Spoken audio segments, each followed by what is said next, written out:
नमस्कार दोस्तों, स्वागत है आपका हमारे YouTube चैनल एग्रीकल्चर वाले में।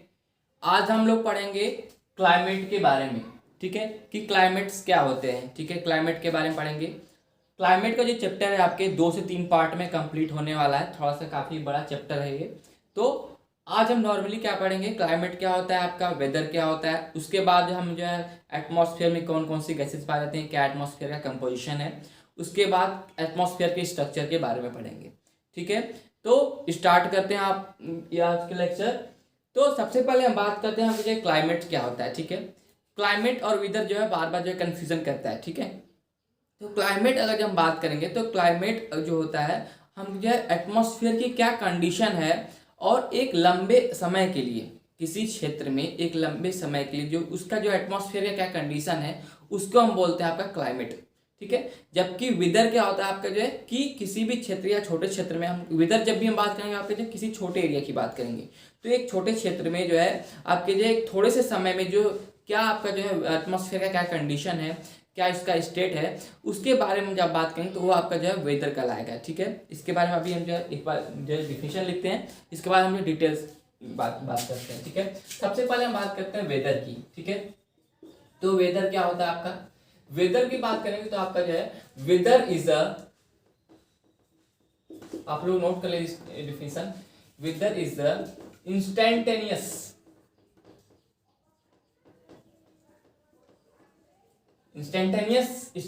स्टेट या और कंडीशन, अवस्था की बात हो रही है, स्टेट और condition of atmosphere.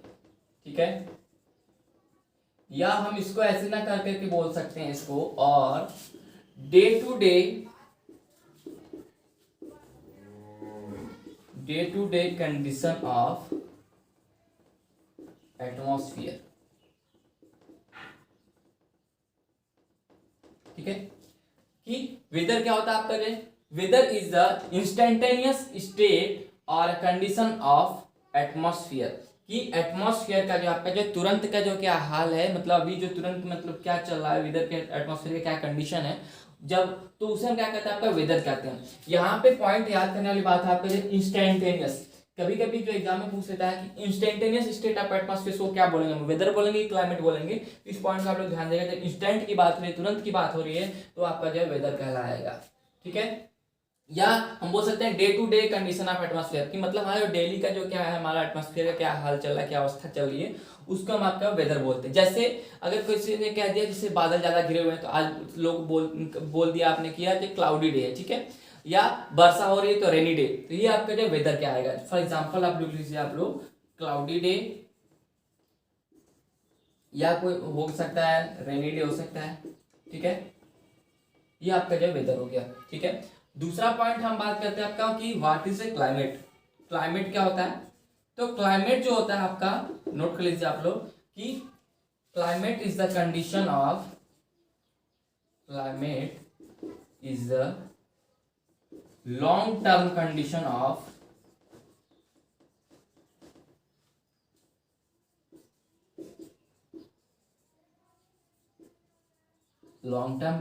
Of atmosphere over a large region या एरिया की बात हो रही है। ठीक है, कि एक बड़े क्षेत्र में हम जो है एक लंबे समय के लिए जब एटमॉस्फेयर के कंडीशन की बात करेंगे तो वो आपका जो क्या कहलाएगा, आपका क्लाइमेट कहलाएगा। ठीक है, किसी बड़े क्षेत्र में हम लंबे समय के लिए, लॉन्ग टर्म के लिए हम जो आपके जो है एटमॉस्फेयर के कंडीशन की बात कर रहे हैं, तो आपका जो है क्लाइमेट कहलाता है। ठीक है, क्लाइमेट जो वर्ड है आपका कहाँ से डिराइव किया गया, आपका जो है climate is derived from Greek word से लिया गया क्लाइमेट। कौन से वर्ड से, फ्रॉम ग्रीक वर्ड, ये भी एग्जाम में पूछता है बार बार। ग्रीक वर्ड आपके जो है क्लीमा जो वर्ड है, इससे आपका जो है क्लाइमेट आपका डिराइव्ड है। ठीक है, क्लाइमेट का डेफिनेशन हमने पढ़ लिया। हमें यहाँ पे ध्यान देने की बात क्या, आपका जो है लॉन्ग टर्म स्टेट की बात करेगा, लॉन्ग टर्म कंडीशन या स्टेट की, तो आपका क्लाइमेट, और इंस्टेंट स्टेट की बात करेगा तो आपका वेदर। ठीक है, वेदर और क्लाइमेट में आप लोग डिफरेंस समझ गए होंगे। जैसे एग्जांपल में आप नोट कर लीजिए आप लोग कि क्लाइमेट का एग्जांपल, जैसे आपका कोई बोलता है कि ट्रॉपिकल क्लाइमेट, ठीक है, ट्रॉपिकल बोल सकता है, या आपका जो है कोल्ड सीजन बोल सकता है। तो कोल्ड सीजन हम एक दिन की तो बात कर नहीं रहे, वो आपके जो लंबे समय के लिए आपका 2 महीने 4 महीने 6 महीने जो भी आपका जो है वो आपका जो क्लाइमेट की बात हो रही है, ठीक है। अब हम बात करते हैं आपका जो है क्लाइमेट से रिलेटेड आपका जो एक आपका है कि क्लाइमेट का हम स्टडी कहाँ करते हैं आप करते हैं, तो मेट्रोलॉजी एक आपका जो है ब्रांच है। आप लोग जानते होंगे कि मेट्रोलॉजी क्या होता है, ठीक है। मेट्रोलॉजी के बारे में थोड़ा सा डिस्कस कर लेते हैं।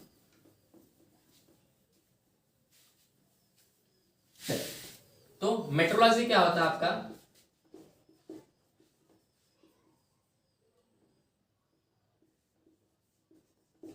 देखिए, तो metrology is the branch of, note कर लीजिए इसके बाद हम बताते हैं। Metrology is the branch of physics. ये पॉइंट आपको नोट करने वाला है, बार बार एग्जाम में पूछा है कि मेट्रोलॉजी आपका किसका ब्रांच है, तो आपका फिजिक्स का ब्रांच है। Metrology is the branch of physics which deals with physical process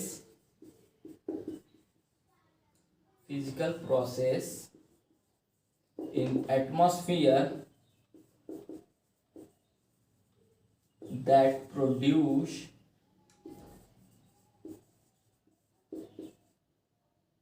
weather, ठीक है। तो मेट्रोलॉजी क्या आपका, meteorology is the branch of physics, आपका फिजिक्स की एक ब्रांच है which deals with the physical process in atmosphere that produce weather, कि अब जो क्या कहता है आपका जो है इसके अंदर हम क्या जो है एटमॉस्फेयर में आपका जो भी फिजिकल प्रोसेस हैं उनमें आपका जो फिजिकल प्रोसेस जैसे आपका जो है वेदर या क्लाइमेट जो आपका जो कि आपके जो फिजिकल प्रोसेस जो होती हैं वो आपके जो है वेदर को जो उत्पन्न करती हैं उनके विषय में हम स्टडी किसके अंतर्गत करते हैं, आपको जो है मेट्रोलॉजी के अंतर्गत करते हैं। और मेट्रोलॉजी ब्रांच किसकी आपकी जो है फिजिक्स की है, ठीक है। मेट्रोलॉजी का ही पार्ट एक है आपका जो है एग्रीकल्चरल मेट्रोलॉजी, उसके बारे में पढ़ते हैं हम लोग। एग्री मेट्रोलॉजी,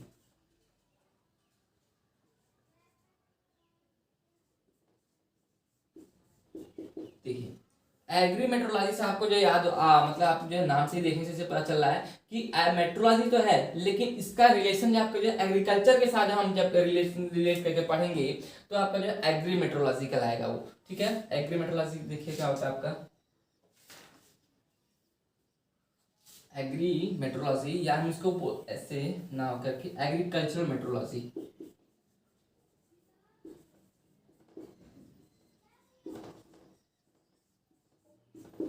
एग्रीकल्चरल मेट्रोलॉजी, ठीक है।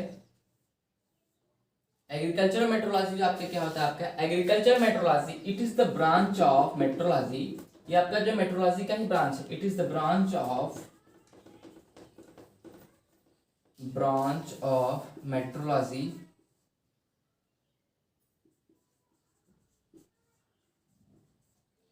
which deals with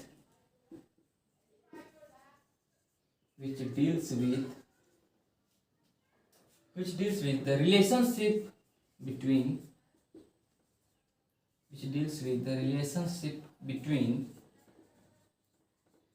physical environment क्या होगा आपका, फिजिकल इन्वायरमेंट मतलब आपका वही आपका वेदर और क्लाइमेट की बात हो रही है। फिजिकल इन्वायरमेंट आपके जो ब्रैकेट में कर लीजिए आप लोग वेदर या climate to the growth of plant and animal, ठीक है। कि it is the branch of meteorology, agriculture meteorology क्या आपका, ये आपका जो है मेट्रोलॉजी की ब्रांच है which deals with the relationship between physical environment to the growth of plant and animal. Plant और एनिमल के ग्रोथ के साथ आपका फिजिकल इन्वायरमेंट का क्या रिलेशन है उसके बारे में जो स्टडी किसके अंतर्गत करते हैं, आपका जो एग्रीकल्चर मेट्रोलॉजी के अंतर्गत करते हैं, ठीक है। आपका ये समझ में आ गया, आपका एग्रीकल्चर मेट्रोलॉजी और मेट्रोलॉजी ये हमने चीजें जो है क्लियर हो गई हो आपकी। आगे बढ़ते हैं, आपका जो है अगला जो टर्म है आपका जो है आपका एग्रो क्लाइमेटोलॉजी, ठीक है।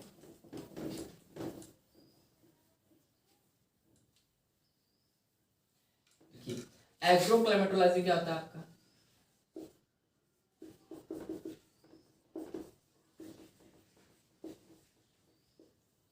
देखिए एग्रो क्लाइमेटोलॉजी क्या होता है आपका जो है कि आपका जो है क्लाइमेट, यहाँ पे क्लाइमेटोलॉजी आ रहा है ना, क्लाइमेट आ रहा है यहाँ पे, यहीं से आपको जो डिफिनेशन पता चल रहा है कि हमको जो है क्लाइमेट का जो है क्लाइमेट का एग्रीकल्चर पे जो है क्या इफेक्ट पड़ रहा है। एग्रीकल्चर मतलब हमारे प्लांट्स पर या जो है उस पर एनिमल्स पे क्या इफेक्ट पड़ रहा है, उसके बारे में जब हम स्टडी करेंगे तो आपका जो है एग्रोक्लाइमेटोलॉजी कहलाएगा।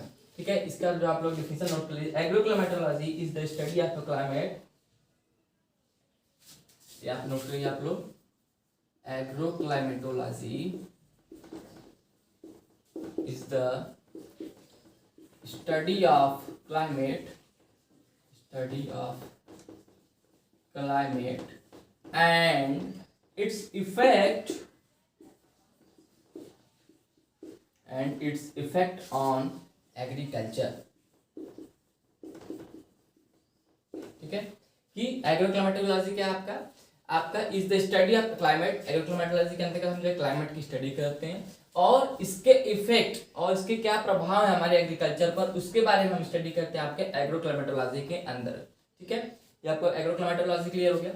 आगे बात करते हैं आपके जो क्लाइमेट से आपके जो कुछ रिलेटेड आपके जो जैसे आपका इंस्टीट्यूट आपका जैसे आईएमडी आप जो है काफी बार पूछा गया है, क्योंकि इसका इस्टेब्लिशमेंट आपका जो 3-4 बार जो है चेंज हो चुका है। ठीक है, तो आईएमडी के बारे में पढ़ते हैं। आईएमडी का फुल फॉर्म क्या होता है, आपका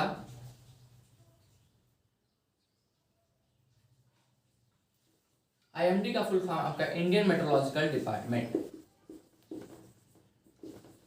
मेट्रोलॉजिकल डिपार्टमेंट। ठीक है,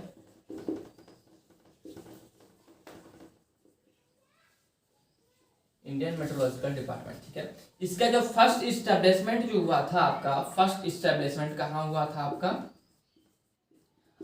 1875 में कलकत्ता में हुआ था। ठीक है, कलकत्ता में हुआ था, इसे आप जो है नोट कर लीजिए, मोस्ट इंपॉर्टेंट पॉइंट है आपका।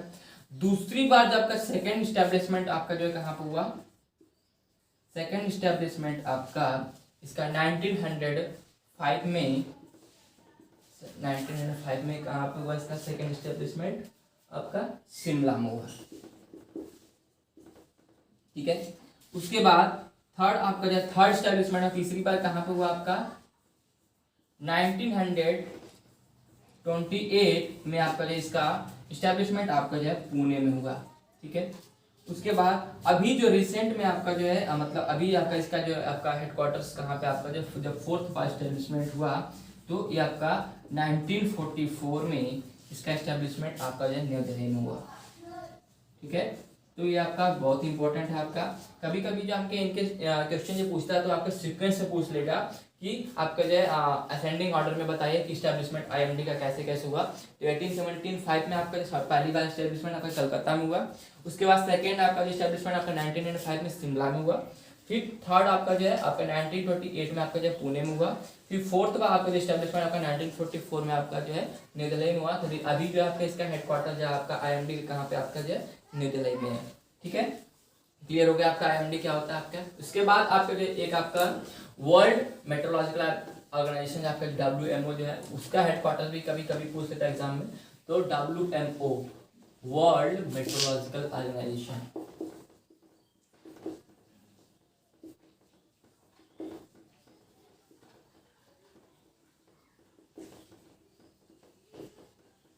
तो आपका देखिए जिसके भी लास्ट में आपका ओ आए वो आपका अप्रॉक्स सभी के आपकी जो भी आपकी इन सबका जो हेडक्वार्टर जो आपका वो आपका जेनेवा स्विट्जरलैंड में ही है। ठीक है, तो वर्ल्ड मेट्रोलॉजिकल ऑर्गेनाइजेशन आपका जो इसका हेडक्वार्टर कहाँ पे आपका जेनेवा में है और जेनेवा स्विट्जरलैंड। ठीक है, नोट कर लीजिए आप लोग। इसके अलावा आपके WMO वर्ल्ड मेट्रोलॉजिकल ऑर्गेनाइजेशन के अलावा आपके जैसे आपका WHO हुआ, वर्ल्ड हेल्थ ऑर्गेनाइजेशन आपके जो है कोरोना में काफी आपके जो ये प्रचलन में रहा है, WHO हुआ। उसके बाद आपका जो है WTO वर्ल्ड ट्रेड ऑर्गेनाइजेशन, इसका भी हेडक्वार्टर आपका जेनेवा स्विट्जरलैंड में, इसका भी आपका जो है जेनेवा स्विट्जरलैंड में है। इसके अलावा आपका जो गेट भी आपने काफी बार सुना होगा, general agreement on tariff and trade, इसका भी आपका जो हेडक्वार्टर आपका जो है जेनेवा में ही है आपका। ठीक है, तो इतने आपके जिसके सब आप लोग सभी देख रहे होंगे आपका जो सबके लास्ट में आपका जो ओ आ रहा है तो आपका जो इसका हेडक्वार्टर आपका जेनेवा स्विट्जरलैंड में होगा। ठीक है, अगर आपको जो क्वेश्चन आए कंफ्यूजन हो तो आप जो जिसके भी लास्ट में आपको आए आप जो है जेनेवा स्विट्जरलैंड को टिक करिएगा। ठीक है, आगे बात करते हैं हम आपका जो एटमॉस्फेयर के बारे में। अब हम पढ़ेंगे क्लाइमेट। नॉर्मली हमने जो इंट्रोडक्शन थोड़ा सा पढ़ा कि क्लाइमेट क्या होता है, उसके बाद वेदर क्या है, ठीक है आपका। अब हम पढ़ेंगे आपका एटमॉस्फेयर क्या होता है, एटमॉस्फेयर की स्ट्रक्चर क्या होते हैं, उसमें कौन कौन सी गैसेस पाई जाती हैं, कौन सी लेयर्स पाई जाती हैं, इनके बारे में।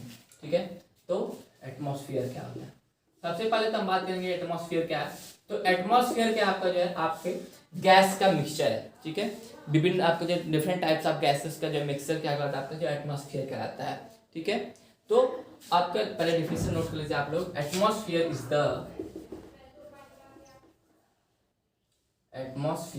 The colourless, tasteless,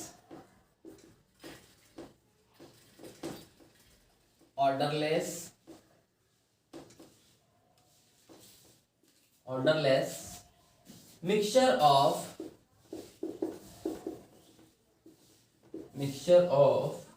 gases around अर्थ। ठीक है, तो हमारा जो आपका जो अर्थ, जो हमारा जो पृथ्वी है, इसके चारों तरफ जो आपकी जो भी हमारी जो गैस का जो आवरण है, ठीक है, आपका जो वो गैस कौन सा कैसी आपकी जो कलरलेस, आपका ना उसमें कोई रंग है, वो रंगहीन है।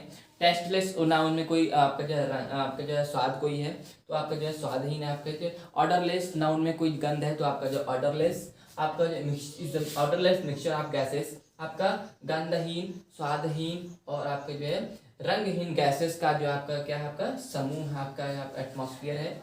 ठीक है, एटमॉस्फेयर के बाद हम बात करते हैं आपका जो है एटमॉस्फेयर, इसके जो है आपके जो कंपोजिशन ऑफ एटमॉस्फेयर की हम बात करें कि एटमॉस्फेयर में आपके जो कौन कौन सी जो गैसेस पाई जाती हैं। कंपोजिशन ऑफ एटमॉस्फेयर, ये आपका जो काफ़ी इंपॉर्टेंट पॉइंट है, इसे आप लोग जो है नोट करिएगा कि कंपोजिशन ऑफ एटमॉस्फेयर, एटमॉस्फेयर में कौन कौन सी गैसेस पाई जाती हैं।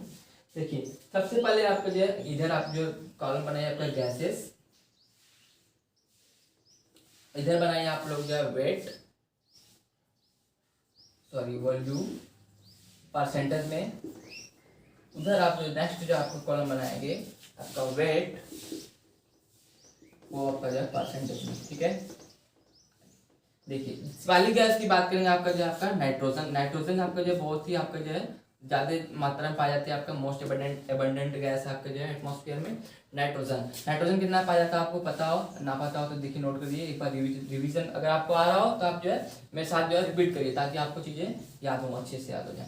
78.08 पर। ठीक है, थोड़ा बहुत आपका जो पॉइंट के बाद आपका जो वेरिएशन हो सकता है, कहीं कहीं पे आपका 78 ना होकर क्लियर आपका 79 दिया होगा, तो वो आपके जो अलग अलग जगह पे अलग अलग आपके दिए हैं, लेकिन आपका ये अप्रॉक्स 79 की ही है। ठीक है, आगे बात करते हैं आपका नाइट्रोजन की। नाइट्रोजन के बाद आता है आपका जो उसके बाद दूसरे नंबर का गैस है आपका ऑक्सीजन। तो ऑक्सीजन आपका जो कितना पाया जाता है अप्रॉक्स आपका 21% तक पाया जाता है, 20.95%। इसके बाद आपका उससे थोड़ा सा आपका जो है कार्बन डाइऑक्साइड जो आपका CO2 जो है आपका कार्बन डाइऑक्साइड, ये आपके बहुत बार एग्जाम में पूछा गया है कि कार्बन डाइऑक्साइड आपका जो है आपके एटमॉस्फेयर में कितना पाया जाता है, तो आपका 0.033%। ठीक है, इसके बाद आपकी चौथी जो इंपॉर्टेंट गैस है आपका जो ऑर्गन कितना पाया जाता है आपका, तो 0.93% आपका जो ऑर्गन पाया जाता है। ठीक है, अब वेट की बात करें तो 75.52% आपका जो वेट के अकॉर्डिंग पाया जाता है आपका। ऑक्सीजन की बात करें 28 पॉइंट पाया जाता है, 23.14। इसके बाद कार्बन डाइऑक्साइड की बात करें तो 1.28% और 1.28% आपका जो ऑर्गन है। उसके बाद आपका 0.045% आपका है आपका कार्बन डाइऑक्साइड। ये तो हमने बात की आपका जो एटमॉस्फेयर में जो डिफरेंट टाइप गैसेस पाए जाते हैं। नाइट्रोजन कितना पाया जाता है 78.08%, ऑक्सीजन आपका जो 20.95%। उसके बाद आपका जो कार्बन डाइऑक्साइड कितना पाया 0.033%। आर्गन की बात करें तो 0.93%। वेट की बात करें तो 75.52% आपका जो है नाइट्रोजन पाया जाता है, 23.14% आपका जो ऑक्सीजन। उसके बाद हम बात करें CO2 की, तो CO2 आपका 0.045%। उसके अलावा आर्गन की बात करें तो 1.28% पाया जाता है। ठीक है, ये आपका मोस्ट इंपोर्टेंट पॉइंट है, इसे नोट कर लीजिएगा आप लोग। एटमॉस्फेयर क्या है आपका, एटमॉस्फेयर में कौन कौन सी गैसेस पाई जाती हैं उनके बारे में पढ़ा। अब हम बात करते हैं आपका जो है स्ट्रक्चर ऑफ एटमॉस्फेयर की एटमॉस्फेयर का स्ट्रक्चर कैसा होता है, ठीक है। ये भी आपको इससे काफी क्वेश्चन बनेंगे आपके, तो इसे आप लोग ध्यान से देखिएगा। स्ट्रक्चर ऑफ एटमॉस्फेयर देखिए, तो सबसे पहले स्ट्रक्चर ऑफ एटमॉस्फेयर को पढ़ने से पहले तो ये हमें पता होना चाहिए कि आपके जो एटमॉस्फेयर में कितनी जो लेयर्स पाई जाती हैं। स्ट्रक्चर ऑफ एटमॉस्फेयर, ठीक है। तो एटमॉस्फेयर में तो जो है आपकी जो है 4 लेयर पाई जाती हैं। कौन कौन सी आपकी? एक पाई जाती है आपके ट्रोपोस्फियर, दूसरी जो आपकी लेयर पाई जाती है आपका स्ट्रेटोस्फियर, तीसरा जो लेयर पाया जाता है आपका जो मेजोस्फियर, और जो लास्ट जो लेयर पाया जाती है आपका थर्मोस्फियर पाया जाता है, ठीक है। ये आपकी जो 4 गैसेज आपके जो एटमॉस्फेयर में पाई जाती हैं। अब हम इसको जो है स्ट्रक्चर के अकॉर्डिंग जो है अच्छे से समझ पाएंगे। देखिए आप लोग स्ट्रक्चर वो देखिए, सबसे पहले इधर आप जो एक ऐसे बनाइए, ऐसे, ठीक है। इसके बाद ऐसे 2 लेयर्स बनाइए,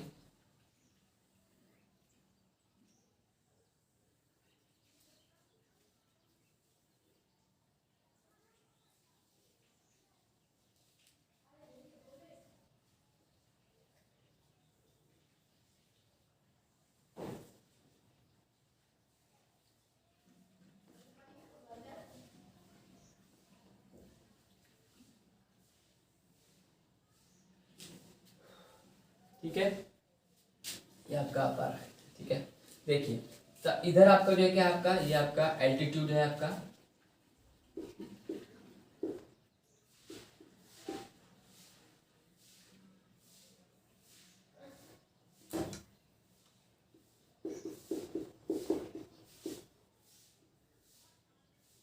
ठीक है। और इधर आपका ये आपका जो है टेम्परेचर है,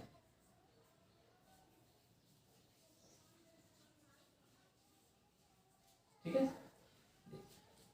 ये आपका जो है इधर आप जो बना लीजिए, आपके इधर आपके जो है 20 लगभग एक अप्रॉक्स, उसके बाद आपका जो है ये आपका जो 40 हो जाएगा, या 20 40, आपका जो 60, उसके बाद आपका जो ये आपका 80, ठीक है, और एबव, ठीक है। इसमें आपका जो है 3 लेयर बना देंगे तो, ठीक है।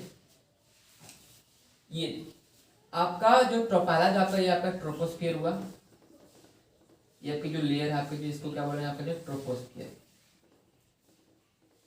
ये जो दूसरी आपके जो क्या बोला, स्ट्रेटोस्फियर। तीसरा जो आपका जो है मेसोस्फियर,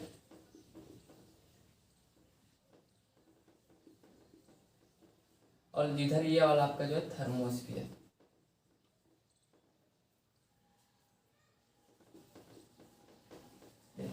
सबसे पहले हम बात करते हैं आपके जो ट्रोपोस्फियर की।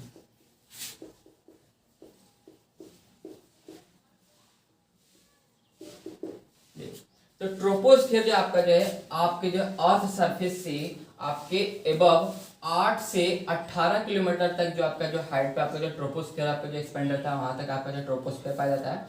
तो आपके यहाँ से नोट कर लीजिए आप लोग, मैं यहाँ से थोड़ा सा दिखने में अच्छा रहेगा। ये आपका 8 to 18 किलोमीटर आपका जो है आपका ट्रोपोस्फियर रहेगा, ठीक है। ये आपका अर्थ सरफेस है, इससे 8 किलोमीटर एबव यहाँ से आपका जो 18 किलोमीटर तक आपका जो अप्रॉक्स आपका जो ट्रोपोस्फियर एक्सपेंड रहेगा। 18 to 50 किलोमीटर, 18 to 50 किलोमीटर आपका स्ट्रेटोस्फियर रहेगा। 50 to 80 किलोमीटर आप अप्रॉक्स आपका जो मेसोस्फियर रहेगा। उसके बाद 80 टू एबव आपके जो है 80 टू एबव आपका थर्मोस्फियर आपका है, ठीक है। ये चीजें हो गई आपकी।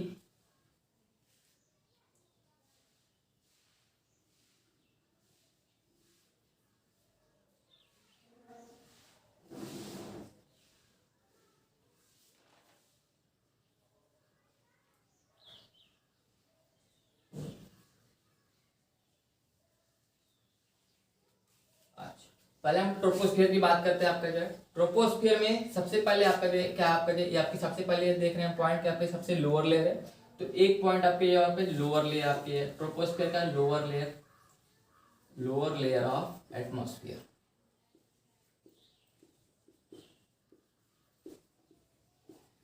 ठीक है। दूसरा पॉइंट कि आपका जो ट्रोपोस्फियर होता है उसमें आपका जो भी हमारे आपके जो भी आपके वेदर फिनोमिनन है, आपके जैसे आपकी फॉग है, मिस्ट है, आपका रेन है, ये सभी जो आपके जो भी वेदर फिनोमिनन है, आपके मौसमी घटनाएं हैं, वो आपके जो कहाँ पे होंगे, आपके जो है ट्रोपोस्फियर में होती हैं। तो ये भी आपका जो है इंपॉर्टेंट पॉइंट है आपका, जो ऑल वेदर फिनोमिनन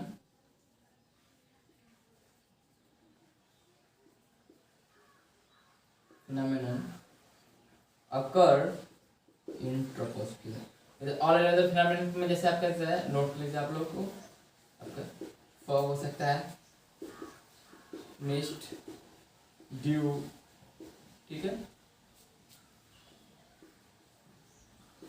अकर इन ट्रोपोस्फियर। 2 पॉइंट हुए। अच्छा, तीसरा पॉइंट आपका जो इंपॉर्टेंट पॉइंट है कि ट्रोपोस्फियर में आपको जो है, ट्रोपोस्फियर आपका जो है जो स्ट्रेटोस्फियर को जो लाइन अलग करती है, जो इन दोनों लेयर्स को अलग करती है, उसको क्या बोलते हैं आपका जो ये आपका जो है, इसको बोलते हैं हम आपका जो ट्रोपोपॉज।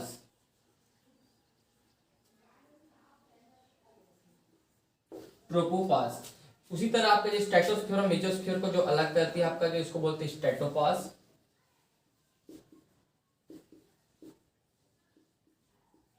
मेसोस्फियर और थर्मोस्फियर को जो अलग करती है उसको बोलते हैं आपका मेसोपॉज। ठीक है, ये चीजें होगी। तो जो लाइन सेपरेट करती है उसको क्या बोलते हैं, लाइन सेपरेट स्ट्रेटोस्फियर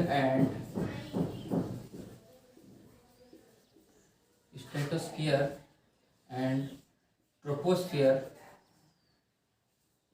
उसको क्या बोलते हैं आपका जो है ट्रोपोपॉज बोलते हैं। ये भी आपका बहुत इंपॉर्टेंट पॉइंट है। ठीक है।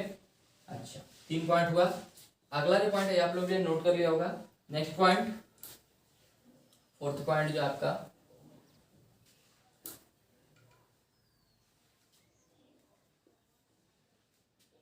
कि जो ट्रोपोस्फियर होता है आपके, जो इसमें क्या है, जब इधर एक आपके ऐसे एक कॉलम बनाएंगे तो थोड़ा सा आप लोग को जो इजी हो जाएगा। देखिए, एक ऐसे लाइन, ऐसे,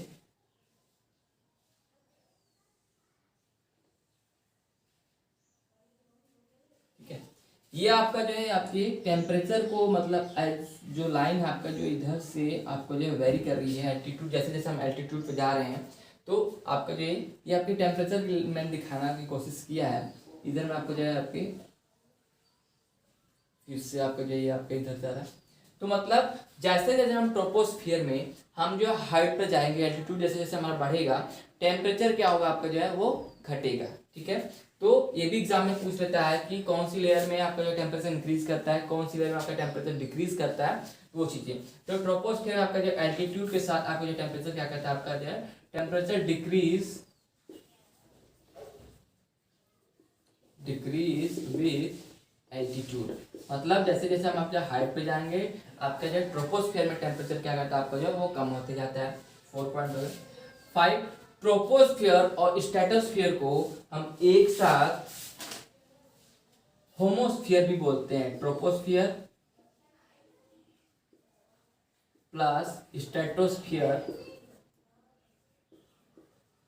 को हम एक साथ होमोस्फियर भी बोलते हैं। ठीक है। अच्छा, 5 पॉइंट हो गए। 6 पॉइंट आपको जो है ट्रोपोस्फियर आपका जो है सबसे आपका जो डेंसेस्ट लेयर है, आपकी सबसे घनी जो आपकी जो लेयर है एटमॉस्फेयर में, वो कौन सी आपका जो है ट्रोपोस्फियर है, डेंसेस्ट लेयर ऑफ एटमॉस्फेयर। ठीक है, 6 पॉइंट हो गए।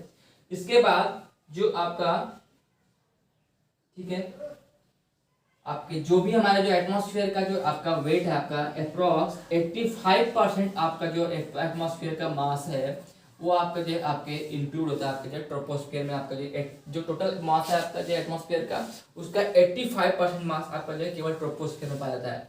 85% मास इंक्लूड इन ट्रोपोस्फियर। ओके, तो इतने सारे पॉइंट आपके जो है मेन इंपॉर्टेंट पॉइंट्स हैं। काफी बार ये आपके जो है अलग अलग लेयर्स में हम अलग अलग इंपॉर्टेंट पॉइंट्स पढ़ेंगे। तो ट्रोपोस्फियर में जो आपके जो 7 इंपॉर्टेंट पॉइंट्स जो एग्जाम में पूछ सकता है, पूछे जाते भी हैं। ठीक है, आगे बात करें जो सेकंड लेयर है आपकी, वो आपके जो स्ट्रेटोस्फियर है। देखिए स्ट्रेटोस्फियर में आपके जैसे आपके जिसने आपके जो है ये फिगर जैसे आपने बनाया, ठीक है, तो इससे कुछ चीजें आपकी जो है ऐसे क्लियर हो सकती हैं आपके। जैसे देखिए आपका दूसरी आपको जो स्ट्रेटोस्फियर की बात हो रही है,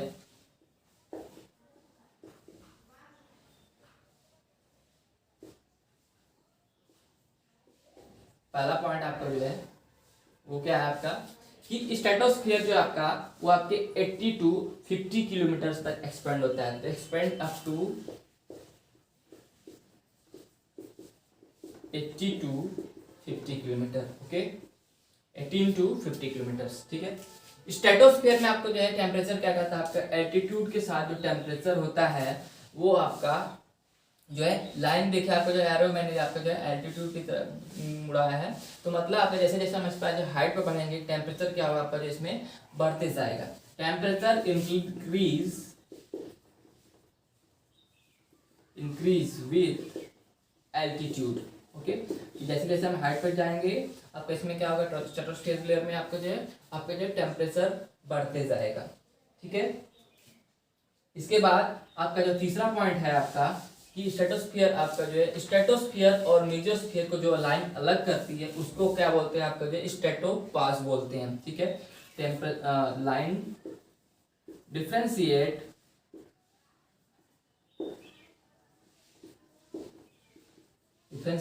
मेसोस्फियर, उसको क्या बोलते हैं आपका जो स्ट्रेटोपास बोलते हैं। ठीक है, देखिए सिंपल सा है कि स्ट्रेटोस्फियर और ट्रोपोस्फियर को जो भी अलग करेगा, मतलब जो नीचे लेयर है उसका जब उसमें आपका जो पॉज जोड़ देंगे तो आपका जो वही आपका जो है वो ऊपर वाली लेयर को जो है आपका अलग कर रही है उससे। ठीक है, सिंपल सा, ये इसमें बोलने की कंफ्यूजन की कोई जरूरत नहीं। ठीक है, स्ट्रेटोपास। ओके, अच्छा, ये 3 पॉइंट हो गए इंपॉर्टेंट। नेक्स्ट पॉइंट क्या बात रहे कि देखिए जो हमारा ट्रोपोस्फियर होता है, ट्रोपोस्फियर में जो भी हमारे वेदर फिनोमिनन है, जैसे आपके जो बादल होना, ठीक है, क्लाउड या रेनफॉल, मिस्ट, फॉग, ड्यू, ये सभी आपके जो वेदर फिनोमिनन आपके जो है ट्रोपोस्फियर में होता है। ठीक है, तो जब भी आपने जो है हमें वर्षा होती है देखा होगा कि एरोप्लेन्स जो होते हैं क्या होते हैं आपके, वो आपके बादलों के ऊपर चले जाते हैं। ठीक है, बादल उनके नीचे रहेंगे, बादल जब वर्षा करने वाले होते हैं तो थोड़ा नीचे आते हैं। ठीक है, तो आपके क्या होता है कि बादलों के ऊपर चले जाते हैं। तो बादल के ऊपर जब जाएंगे तो आपका जो किसमें आपके जो एरोप्लेन्स यहाँ पे उड़ते हैं आपके जो है वो स्ट्रेटोस्फियर में फ्लाई करते हैं। ठीक है, aeroplanes fly in stratosphere.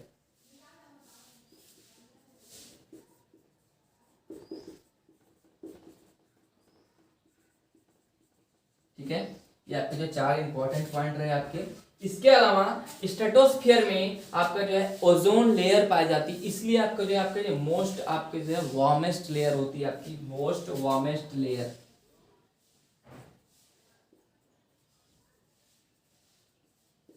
Most warmest layer in atmosphere. Okay, इसके अलावा स्ट्रेटोस्फियर में जो है आपके जो ओजोन लेयर पाए जाने के कारण हम स्ट्रेटोस्फियर को ओजोनोस्फियर भी बोलते हैं। ठीक है, एक पॉइंट तो आपका ozone layer found in it, ozone layer found in it. ठीक है, स्ट्रेटोस्फियर को हम जो ओजोन लेयर पाए जाने के कारण हम जो है आपको ओजोनोस्फियर भी बोलते हैं।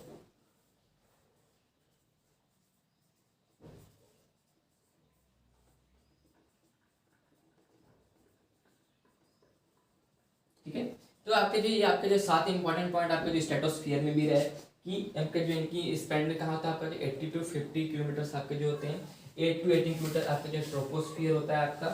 ठीक है, उसके बाद 18 टू 50 किलोमीटर यहाँ पे 50 टू 80 किलोमीटर अप्रॉक्स आपके जो है मेसोस्फियर स्पेंड होता है। अब हम बात करते हैं आपके जो मेसोस्फियर की। मेसोस्फियर में कुछ इंपॉर्टेंट पॉइंट हैं जो एग्जाम में बार बार पूछता है, उसको ध्यान से देखते हैं, देख पढ़िए आप लोग।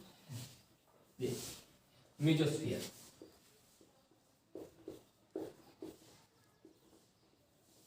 ठीक है, मेसोस्फियर में देखिए आपके जो सबसे पहले हम आपके जो एक्सपेंड की बात करते हैं, कहाँ से कहाँ तक फैला होता है आपको, तो 50 जो आपके 52 expand up to 50 to 80 kilometre. Okay, mesosphere में आपको जो है टेम्परेचर जैसे जैसे हम एल्टीट्यूड हमारा बढ़ रहा है, मतलब हाइट जैसे जैसे बढ़ रही है, आपका जो है एरो आपका जो है आपके डिक्रीज कर रहा है, मतलब हमारा टेम्परेचर आपका जो इनमें क्या होगा, आपका जो डिक्रीज करेगा विद एल्टीट्यूड। टेम्परेचर डिक्रीज, आपका ये पॉइंट मोस्ट इंपॉर्टेंट पॉइंट है, बार बार पूछता है कि एटमॉस्फेयर की किस लेयर में आपका टेम्परेचर बढ़ता है, किस लेयर में आपका जो है घटता है। ठीक है, तो दूसरा पॉइंट आपका जो है टेम्परेचर डिक्रीज विद एल्टीट्यूड। और एक खास बात है आपका कि जब से सबसे मोस्ट आपके जो है वार्मेस्ट लेयर आपकी स्ट्रेटोस्फीयर होती है, आपके कोल्डेस्ट लेयर आपके जो एटमॉस्फेयर में वो कौन सी होती है आपकी, तो आपका मेसोस्फीयर होता है, कोल्डेस्ट लेयर ऑफ एटमॉस्फेयर।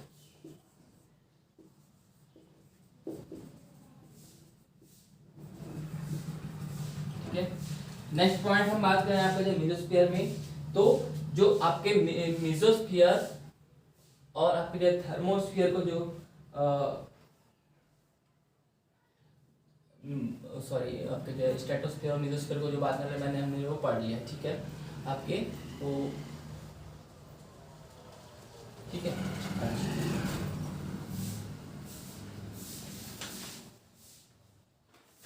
आगे जो है इतने सारे जो आपके जो आपके 3 पॉइंट इंपॉर्टेंट पॉइंट रहे आपके जो मेसोस्फीयर और थर्मोस्फीयर को जो बांटना है आपका जो उसको हम मेसोपॉज बोलते हैं, तो थर्मोस्फीयर और meso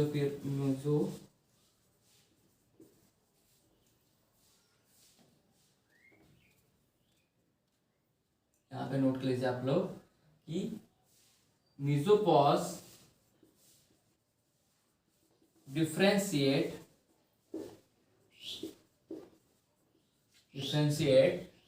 mesosphere and thermosphere. Okay,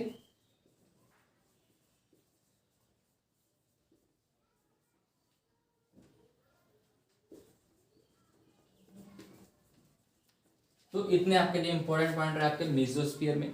next और लास्ट जो आपका थर्मोस्फीयर है उसके बारे में पढ़ लेते हैं, उसमें भी 1-2 पॉइंट इंपॉर्टेंट पॉइंट है।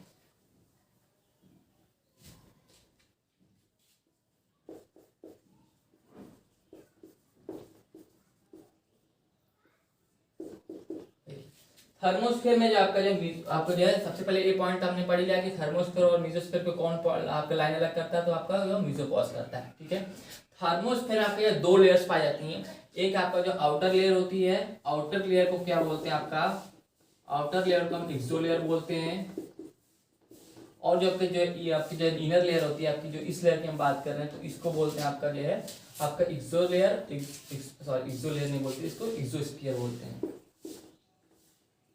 और जो नीचे जो लेयर होती है इसको बोलते हैं आपका आयनोस्फीयर।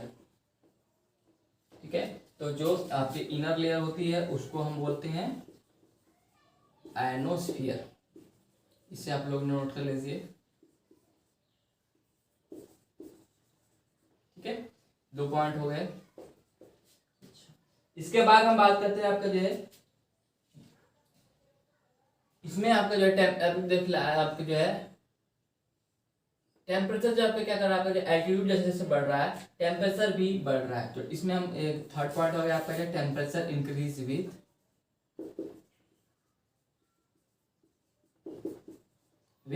एल्टीट्यूड। ओके, इतने इंपॉर्टेंट पॉइंट आपके हो गए। ठीक है, ये आपका जो एटमॉस्फेयर हमने आज जो है पढ़ा कि नॉर्मली आपके जो क्लाइमेट्स क्या है, क्लाइमेट के बाद हमने वेदर पढ़ा, उसके बाद एटमॉस्फेयर की जो आपके जो कंपोजिशन क्या है, एटमॉस्फेयर के स्ट्रक्चर के बारे में पढ़ा। तो काफ़ी आपके जो ये इंपॉर्टेंट पॉइंट है, ये इस पॉइंट को आप ध्यान दीजिएगा। मेन बात आपके ये स्ट्रक्चर आपको जो याद आ जाएगा, तो इन चीज़ों को याद करना थोड़ा सा ईजी हो जाएगा, इसलिए आपको जो इस स्ट्रक्चर को याद करने की कोशिश करिएगा और याद भी जाएगा। बहुत आपके जो इसमें कुछ है नहीं, बहुत ईजी टॉपिक है, कोई दिक्कत नहीं होगी आपको, 1-2 बार पढ़ेंगे आपको याद हो जाएगा। ठीक है, आगे का जो वीडियो होगा उसमें हम पढ़ेंगे आपका जो है कि क्लाउड्स क्या होते हैं, टाइप्स ऑफ क्लाउड क्या है, उसके बाद रेनफॉल की फॉरकास्टिंग, शॉर्ट रेंज फॉरकास्टिंग, उसके बाद मीडियम है, या फिर उसको जो अलग अलग से बांटा गया है उसके बारे में पढ़ेंगे। ठीक है, तो अगली क्लास भी इससे भी इंटरेस्टिंग होने वाली है, तो उसको आपको जो है ध्यान दीजिएगा, उसको मिस ना करिएगा। अगर आपको जो वीडियो अच्छी लगी हो तो वीडियो को लाइक ज़रूर करिएगा और कमेंट भी करिएगा, अगर जो है ताकि आपका जो फीडबैक मुझे मिलता रहे आपका। Thank you.